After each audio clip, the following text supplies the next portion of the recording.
going on, y'all? Chris, we didn't answer Mike. What is HLB? What's HLB? Yeah. Highest level, baby. Yeah, it's a shout out to one of our coaches, David Rye. He's always pumping positivity. And just trying to get our guys to perform at a high level. Chris, Thank you. did you grow up an Eagles fan by chance? You're in that area, from that area? A lot of my family were Eagles fans. I think I might have been maybe middle school briefly, but then when I got to high school, I was more so a fan of just players. Kind of dropped the whole team thing. Were you too young to remember Rondé Barber and that Eagles? Nah, I remember all of those. That was actually the first time that I really started watching, started playing and watching football was around that time. And funny, I was actually a Bucs fan at that point because my youth team was named the Bucs, so it was a natural affiliation. So, yeah. But So I remember all that. that. Up when they... Oh yeah, very much so. And a lot of my family wasn't, but I definitely was. Chris, it's obviously a rematch from week 3, but that was a long time ago. How has this team, and specifically this offense, evolved on that side of the ball? We've evolved so much. Just going through an entire season and figuring out who you are. Going through the ups and downs of a season. Things have changed in a lot of ways.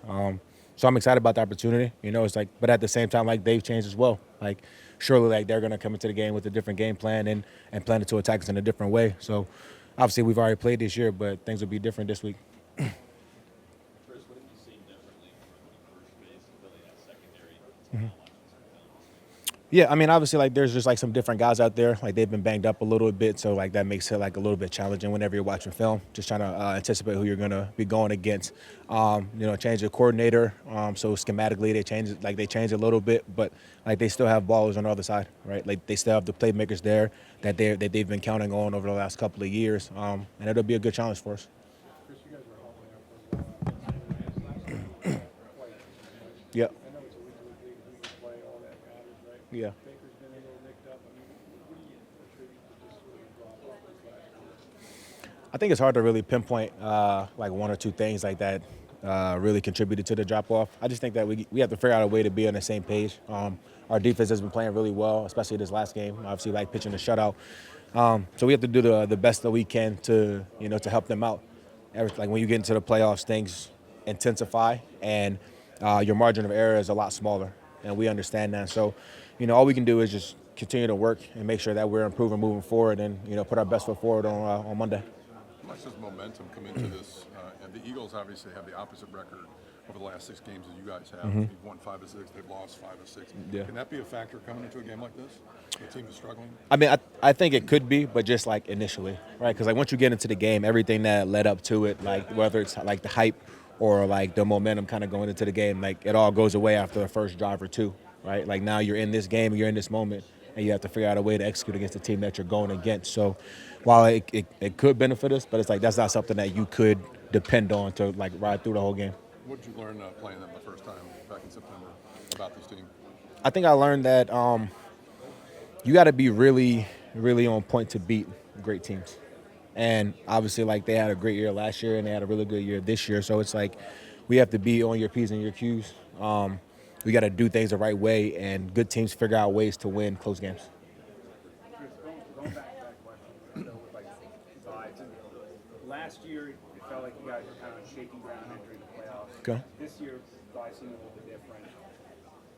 Does that roller coaster, if things don't go the way that maybe you were hoping in those first couple of drives, is there a ripple effect to where the Eagles are kind of in that position that maybe you guys were in last year, just on shaky ground entering the same? I think it's a little bit hard to to decipher if they're in the same spot that we were last year, because obviously I'm not in our locker room. I don't know what the feeling is in their locker room. But in terms of us, we've been through a lot of adversity this year. We've had good stretches and we've had some pretty bad stretches. But we got to where we are by sticking together and being a team, and persevering through that adversity. And that's not going to be any different this week.